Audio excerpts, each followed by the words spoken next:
Before we get started with the BTSpeak itself, let's first go through the contents of the package that you received to make sure everything is there.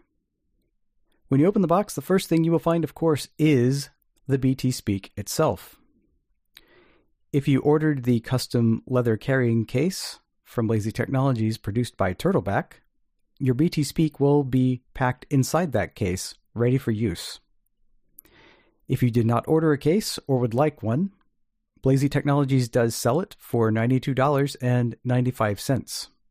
For more information, you can check out the shop page at blazytech.com. The next thing that you will find is a short USB Type-C charging cable, and if you placed your order in North America, a power supply. Also included in the package is a USB-C to 1/8 inch or 3.5 millimeter headphone adapter. If anything is missing, please contact Blazy Technologies as soon as possible to make sure that we get these items to you. If everything is there, then let's check out the BTSpeak itself. The first thing we're going to do is describe the BTSpeak and make sure that it's oriented properly. You want to set the BTSpeak down on a table in front of you with the keyboard facing up towards the ceiling and the 3 longer keys on the bottom facing towards you. You'll also know if the BTSpeak is oriented properly by feeling around on the sides. The power button you'll find on the right-hand side, and on the back you'll find 3 different ports. If that description matches with what you're discovering, then you have the BTSpeak oriented correctly.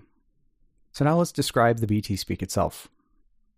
On the right edge, you'll find a power button.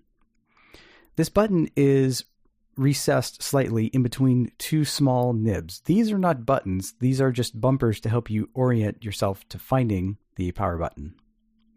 To turn the BTSpeak on, hint, don't do it just yet, you press and release the button once. When the BTSpeak is on, you can quickly press the power button to put it to sleep, and again to wake it up. To turn the BTSpeak off completely, press and hold the power button for about 4 seconds. The first time you press the button, you will feel a brief vibration, and several seconds later, you will feel a longer vibration to indicate that the BTSpeak has started to shut down. That's the only notable feature on the right-hand edge, and there's also nothing of note on the front or left edges, so let's move to the back of the unit. Moving from left to right, you're going to find 3 ports.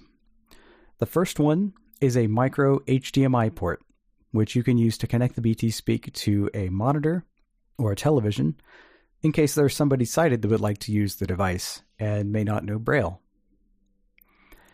Immediately next to the micro HDMI port is the USB-C port. And this is the port you will use to connect the charger, headphones, keyboards, thumb drives, etc. to the BTSpeak.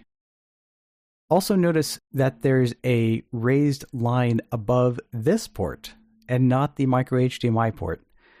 If you're ever confused about which port is which, look for the one with the raised line above it. That will be your USB-C port. This is the one you're probably going to use most of the time. And finally, to the right of the USB port is a micro SD card slot. The slot can accept cards of at least up to 1 terabyte in size, possibly more. Blazy Technologies doesn't recommend any specific brand or make or model of SD card. Just make sure that it is a micro SD card and not a standard SD card. So that does it for the back-facing panel of the BTSpeak. Now let's look at the keyboard. On the very top face, you'll find some raised letters that say BTSpeak in print. Immediately below the BTSpeak logo, you'll find the Braille keyboard. Going from left to right, we have dots 3, 2, and 1, with a gap in between the other side of the keys, which are dots 4, 5, and 6. Notice that these keys are laid out ergonomically, so your finger should just sort of fall on them naturally. Below these keys, you will find 3 additional keys. On the left is dot 7. Next to that is a wider key. This is the spacebar. And finally, to the right of that is dot 8. .7 many times will be used as a shift to make uppercase letters. .8 is typically going to be your enter key or return key. On the far edge of the face, you'll also discover two small speakers, one on either side. These are stereo speakers from which the BT Speak's internal audio emanates. Near these speakers is also the built-in microphone that you can use to make voice recordings.